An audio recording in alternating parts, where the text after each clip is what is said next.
मध्य प्रदेश की राजनीति में इन दिनों एक बड़ा सवाल चर्चा का विषय बना हुआ है। क्या बीना से कांग्रेस विधायक निर्मला सप्रे कांग्रेस में ही रहेंगी या फिर बीजेपी का दामन थामेंगी? इस पूरे मामले ने अब कानूनी और राजनीतिक दोनों ही मोर्चों पर नया मोड़ ले लिया है। कांग्रेस विधायक निर्मला सप्रे के खिलाफ दल बदल कानून के तहत कार्रवाई की मांग वाली याचिका पर एमपी हाई कोर्ट ने सुनवाई पूरी कर अपना फैसला सुरक्षित रख लिया है। अब सभी की निगाहें अदालत के फैसले पर टिकी हुई हैं, क्योंकि इस निर्णय का असर सिर्फ एक विधायक की सदस्यता तक सीमित नहीं रहेगा, बल्कि प्रदेश की राजनीति में भी इसका बड़ा संदेश जाएगा। पूरा मामला तब शुरू हुआ जब विधानसभा में नेता प्रतिपक्ष उमंग सिंघार ने आरोप लगाया कि निर्मला सप्रे ने कांग्रेस के विधायक होते हुए भी भारतीय जनता पार्टी के पक्ष में सक्रिय भूमिका निभाई।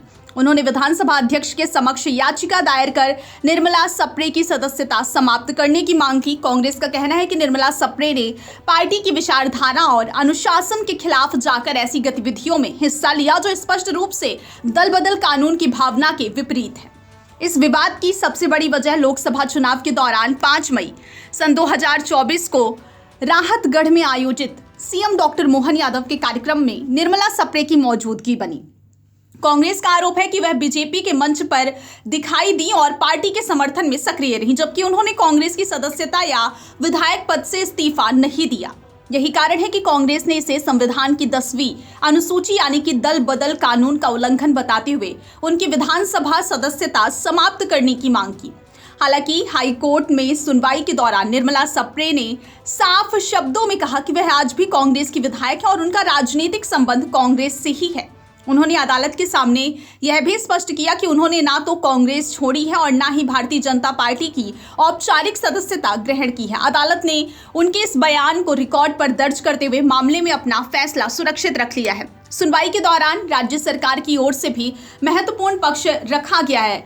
महाधिवक्ता ने अदालत को बताया कि भारतीय जनता पार्टी ने निर्मला सप्रे को आधिकारिक रूप से अपनी सदस्यता नहीं दी है। सरकार का यह भी कहना है कि पूरा मामला अभी विधानसभा अध्यक्ष के विचाराधीन है और इस पर अंतिम निर्णय अध्यक्ष को ही लेना है। ऐसे में अदालत को इस प्रक्रिया का इंतजार करना चाहिए। दूसरी ओर याचिकाकर्ता की ओर से वरिष्ठ अधिवक्ता विभोर खंडेलवाल ने सुप्रीम कोर्ट के निर्देशों का हवाला देते हुए कहा कि दल बदल से जुड़े मामलों में विधानसभा अध्यक्ष को 90 दिनों के भीतर फैसला लेना चाहिए। उनका तर्क था कि निर्मला सप्रे के खिलाफ 30 जून 2024 को विधानसभा अध्यक्ष के समक्ष आवेदन दिया गया था, लेकिन निर्धारित समय सीमा बीत जाने के बावजूद अब तक कोई फैसला नहीं लिया गया। इसी देरी को चुनौती देते हुए हाईकोर्ट का दरवाजा खटखटाया गया। अब इस पूरे मामले में सबसे बड़ा सवाल यही है कि यदि अदालत विधानसभा अध्यक्ष को जल्द फैसला लेने का निर्देश देती है या स्वयं कोई महत्वपूर्ण टिप्पणी करती है तो इसका असर सीधे निर्मला सप्रे की विधानसभा सदस्यता पर पड़ सकता है। यदि दल बदल कानून के तहत कार्रवाई होती है और उनकी सदस्यता समाप्त होती है तो बिना विधानसभा सीट पर उपचुनाव की स्थिति भी बन सकती है।